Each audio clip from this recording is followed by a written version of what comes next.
Okay, Shavua Tov, Chevra. Nice to see everybody. Welcome. So nice to have you. So, wow, what a big week this is. It's going to be interesting. January 6th in Washington, D.C. Hold on to your tzitzis, my friends. We're speaking about the very light topic of reincarnation, Baal Hashem. And we're just putting everything into context. And like we keep mentioning, that this is a topic that's so deep, that's so profound, and we're just giving a little drop in the ocean. These are secrets that only the greatest sages in the world really understand, and they themselves admit that these are mysteries of Hashem that could never fully be grasped unless you're Hashem. If anybody attempts to say that they're Hashem, then also run away very quickly. Everybody knows, what are the first two commandments? Anochi Hashem Elokecha, I am God. And the second commandment is Lo yeh lecha Elohim acharim al ponai. You should not have any other gods. So Rabbi Berger always famously translated as, the first commandment is I am God, Hashem. The second commandment is, and it's not you. So don't get any Havamidas. So Hashem only understands these secrets, but because we want to understand a little bit of the magnitude of what it means to be here in this world now, of what does it mean for me now to be here and how I can maximize my life. So these have relevance practically for us to know a little bit of these topics. I want to begin with an area in Parshas Mishpatim. In Parshas Mishpatim, which is Baruch Hashem, we began Shovim last night, today. And Mishpatim is the parsha that deals with all of the interpersonal laws. Right, between people. Talks about if your ox ran into some guy's cow. So you might say, Rabbi, we don't have oxes anymore. Who owns a cow? Well, do you have a car?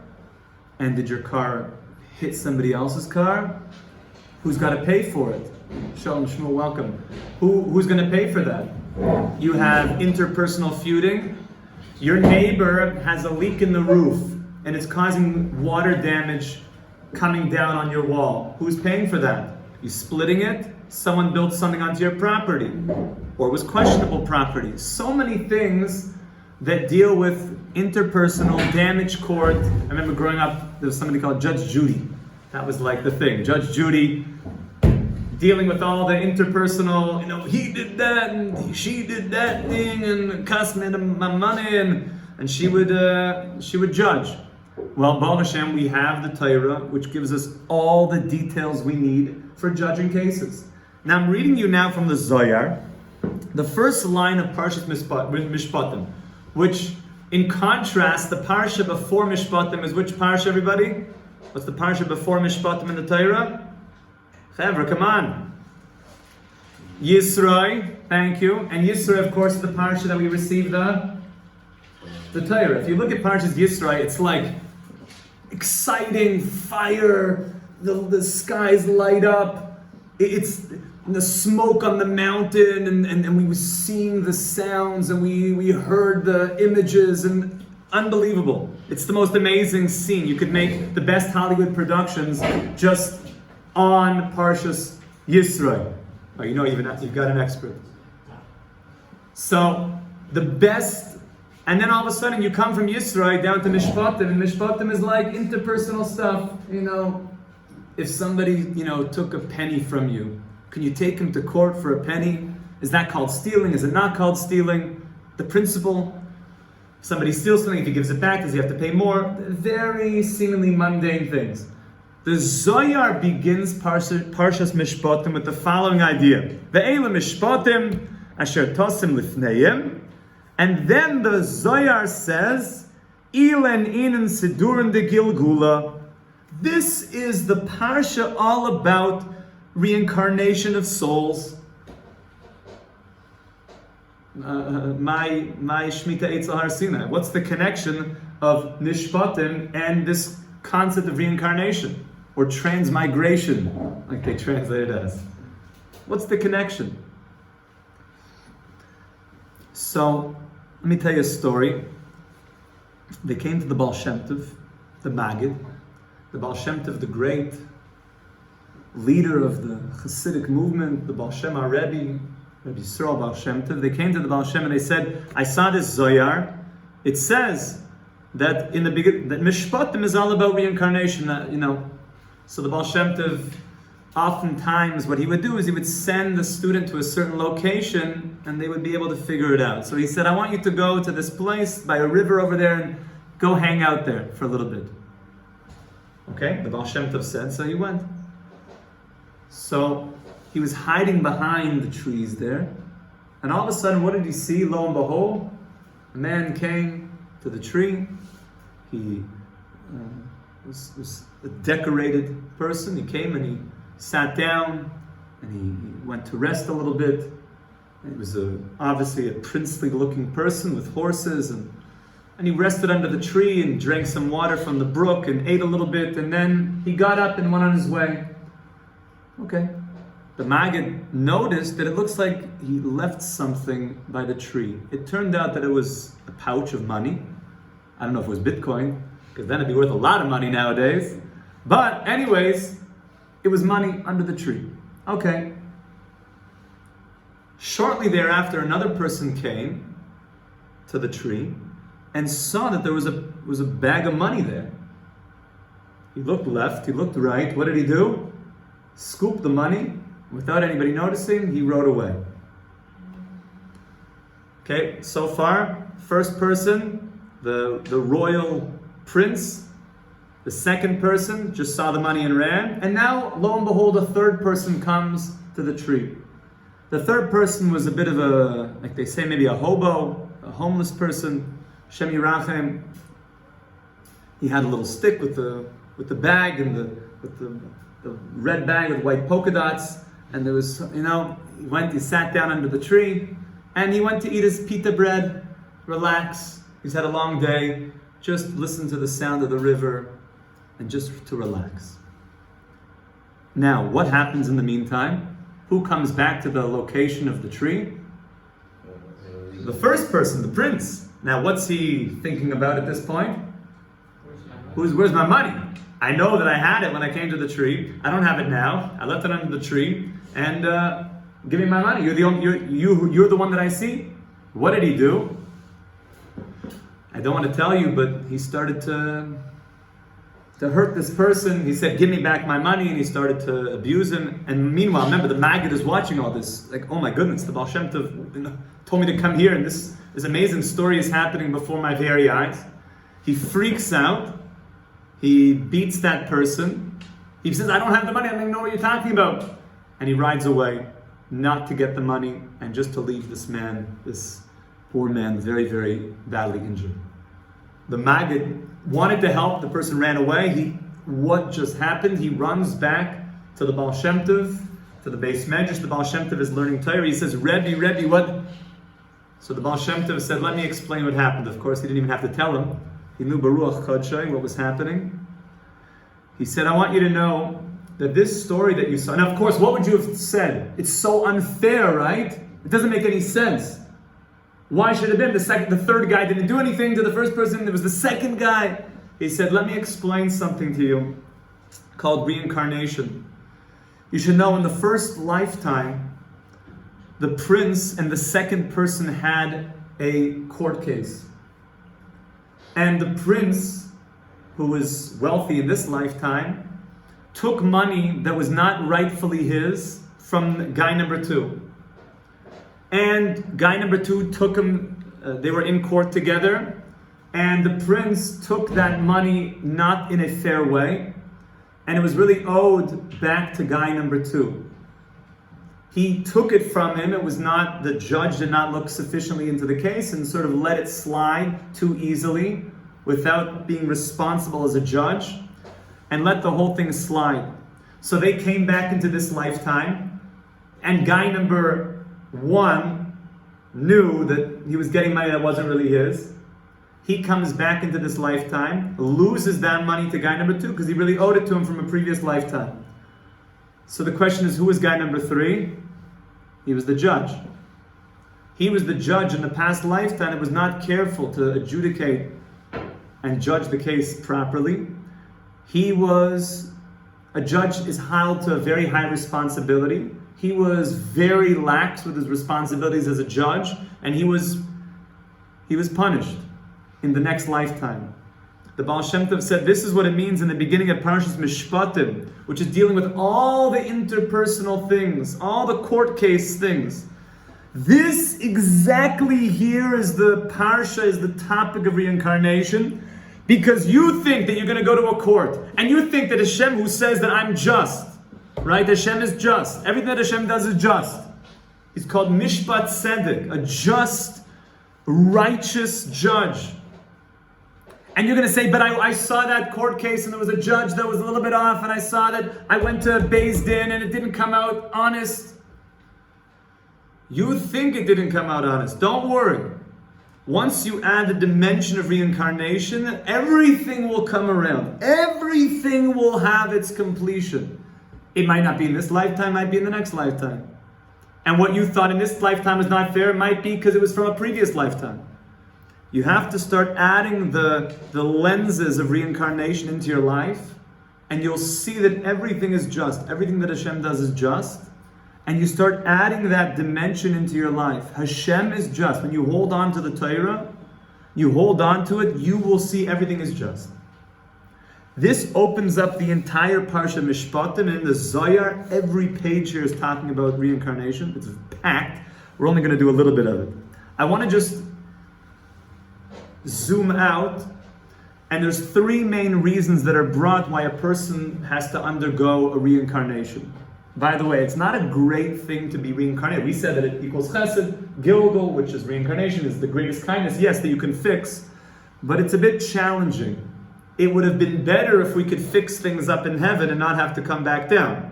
To come back down is a bit of it can be tricky. It's likened, Rav Moshe Chaim brings an example, it's likened to a person who has a lot of wheat. And he comes and he travels far, far away to a village, having in mind, I'm going to go. He tells his wife and kids, I'm going to go. I'm going to sell this. It's going to be. We're going to bring food for our family. And he goes to this far, far away place, and he brings all of his wheat there. And he arrives there, and after years, it took years of traveling, a long time. And he gets there because he heard over there that he'd be able to sell. And he gets there and he says, I have all this wheat. They say, you don't understand, we can't use this here, it doesn't plant well here. It's not appropriate, it's not the currency that we need. And you realize, oh my goodness, I didn't show up with what was needed. And they say, go all the way back, bring something different. And on his way back, he forgets, and he forgets, and he forgets, and he forgets, until he doesn't realize anymore when he comes all the way back what he really needs to bring, because he got caught up in something else along the way.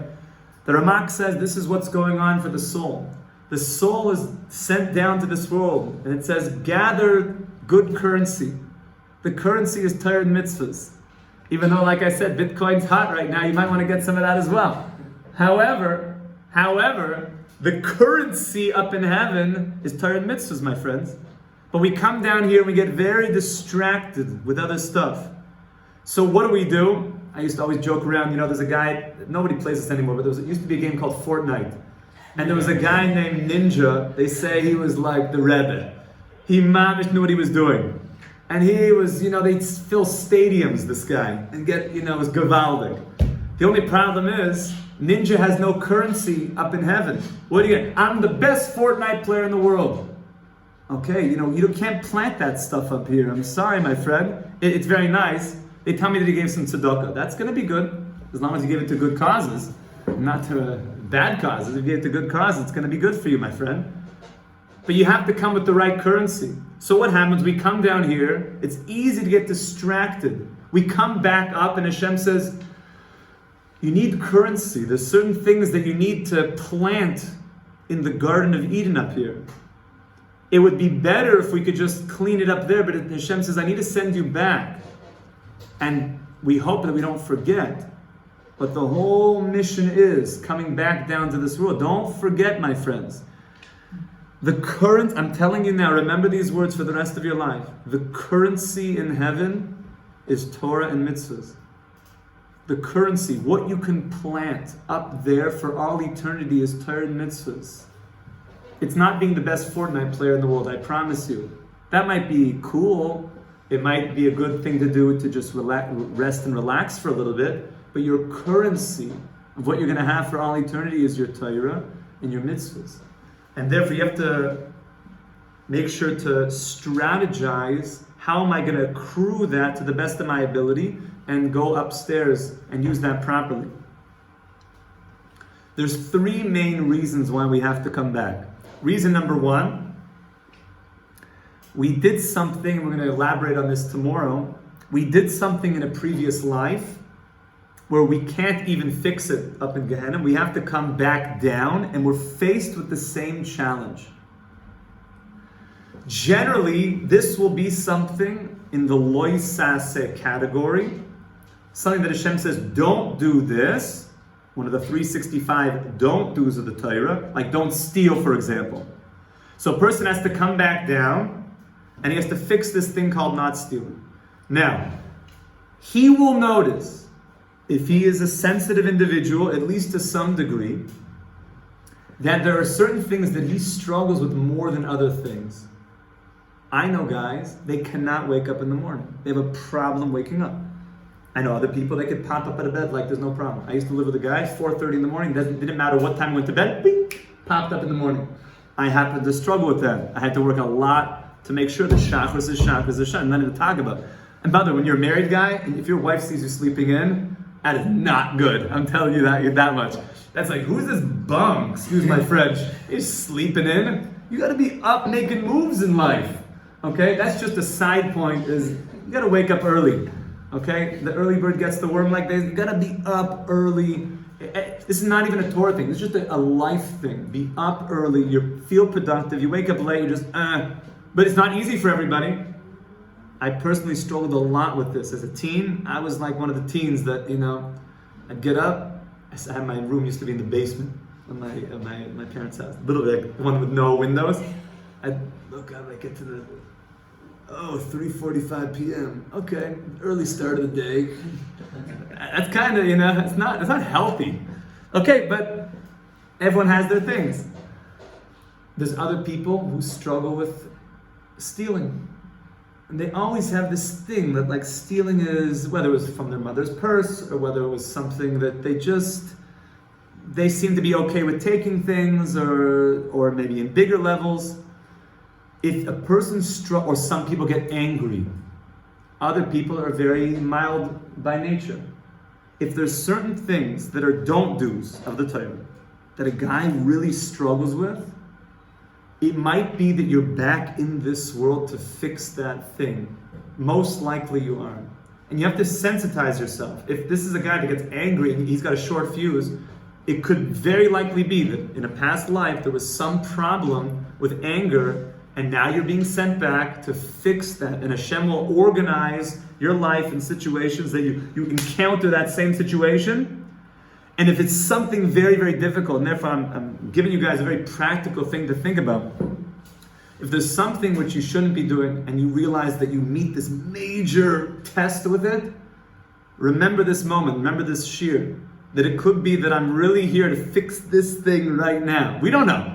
We don't know exactly, but 120 years goes by like that. It's not such a long time. And if you're faced with really hard things, this could, and the guy's like, but I want to, or like a lashon hara. You've got such a juicy, gossipy thing to say, and you're a bit of a gossip mongerer, and you hold back that, but I want to say, I have such a juicy piece of, a nugget of evil speech on that person, and you're holding that back. It could be that that's a major fixing, that you're going to fix up, you don't even understand. It could be that you fixed major things from previous lifetimes. So that's reason number one that we get sent back, is to fix something. And again, we're not giving details, we're just giving general concepts, and you start to think about this in a practical way. Number two, the Arizal says a beautiful thing. The Arizal says that a soul will continue to be reincarnated until he completes all 613 mitzvahs. And therefore, if there's mitzvahs that you didn't complete, this is generally the do mitzvahs.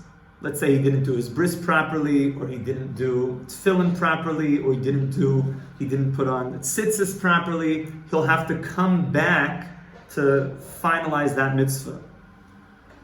The Gemara, when the Amoraim were speaking to each other, they would say, which mitzvah does your father careful with the most? What one was he? So the question on the Gemara is, what do you mean? These were Amoraim. They were careful with all the mitzvahs. So it means, which one were they more sensitive to? Zahir doesn't just mean careful in Hebrew, it means light, like Zohar. Which mitzvah was your father illuminated with? Every guy's got a certain mitzvah that, like, this guy's a chesed guy. This guy's, for me, I became a moil 10 years ago. For some reason, that mitzvah is very real. It speaks to me. The idea of bris milah, of the holiness of bris milah, of the concept of bris milah. So maybe there's something here that I have to do. I don't know. But you have to become sensitive. Certain people, they get really into davening. Certain people, they're like tzitzis guys. There was a student a few years ago. He was Mr. Tzitzis. He's like, I don't know why, but I always wore tzitzis. Nobody wore tzitzis he was from LA. Nobody wore in my high. I don't know. He's like a basketball player. He's like, I would wear when I played basketball. He's like a superstar basketball. I wore when I played basketball. I wore them in the gym. I wore them to bed. Like, why this? He's like, I don't know. It's just my thing. If there's mitzvahs that start to speak to you, be sensitive to this, because it could be in a past lifetime that you weren't so careful, that now they're going to light up for you. Okay? So when it comes to the don't do mitzvahs, those are the things that are hard for you. When it comes to the do mitzvahs, those are the things that are more illuminated. That's why we have a concept, even in topics of Torah learning, that you should learn what's called masha libo chafetz, what your heart is drawn to. We have such a thing. What should you learn?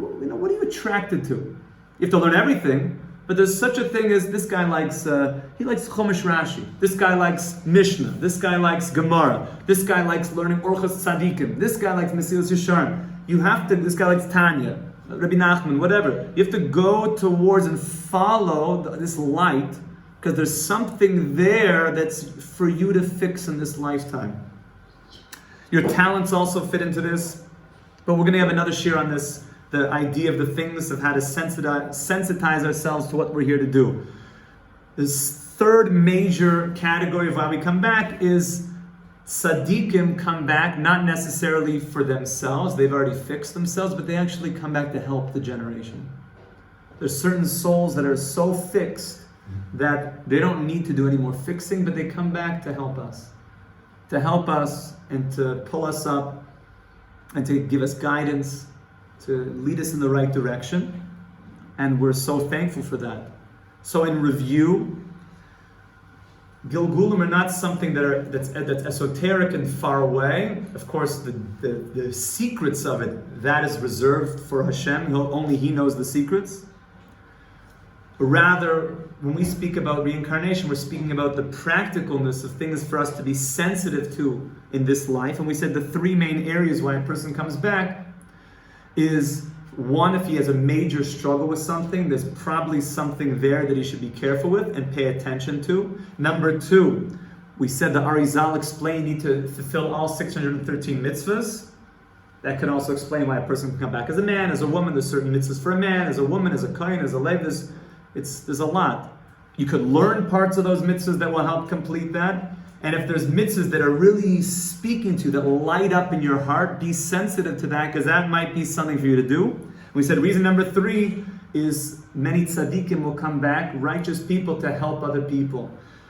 Tomorrow, I also wanted to speak about some of the questions about how we can understand why bad things happen to good people through this concept of reincarnation. I'd like to speak a little bit about, people always ask which body is reincarnated. If I had 5 different reincarnations, then which one of me comes back? The buff? I was like, I hope it's the buff one. The real, the Gaines one. Okay, maybe we'll have to talk about that. Number 3, I want to talk about is how many chances is soul given. Number 4, people want to know, do I come back with my wife? Number 5, there's a question of what about this delay in burial, God forbid, of the body, will that affect reincarnation? And 6, people always want to know, can a soul get reincarnated into plants, animals, rocks, and that type of stuff? We'll go into that a little bit. And after we finish with some of the topics of reincarnation, then we're going to go into a little bit more of what the soul does after 120 years and some of the questions they ask you in heaven. Everyone should have a wonderful week. Yesher koyach. We should be zayach the Mashiach tzidkein b'mher v'yameinu. Amen.